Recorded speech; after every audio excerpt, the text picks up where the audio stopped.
Hello students, this is question number 3 from exercise 4.4 of NCERT class 10th.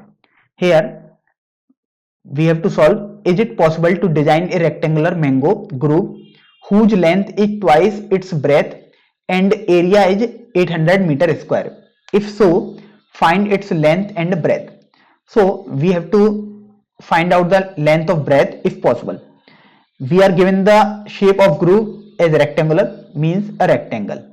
So we are also given that length is twice of its breadth.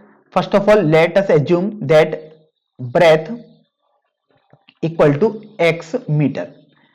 If breadth is x, then length will be twice, means 2x metre. अब ये देखो, जब आपने length और breath दोनों लिखी थी तो एरिया तो 800 मीटर स्क्वायर दिया था, और we also know that area will be length into breadth, means 2x multiplied by x equal to 800, so it will be x square equal to 400. तो अब देखो x की वैल्यू आपके पास प्लस माइनस 20 आ गई. अब यहां पर देखो दो वैल्यू आई बेसिकली x की, एक आई x की वैल्यू -20 और एक आई x की वैल्यू 20. अब -20 तो पॉसिबल ही नहीं होगी क्योंकि x तो बेसिकली आपने ब्रेथ मानी है, मींस लेंथ मानी है, कोई भी एक लंबाई होगी. Length can never be negative, hence it is not accepted. So x equal to 20 is accepted value. तो इसलिए आपको समझ में आ गया, यदि हम x की वैल्यू निकाल पा रहे हैं इसका मतलब ऐसा पॉसिबल है.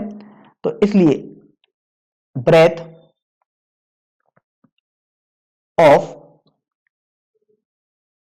मैंगो ग्रूव मींस रेक्टेंगुलर जो शेप थी वो आ गई आपके पास 20 metre and length will be equal to twice of breadth means 40 metre.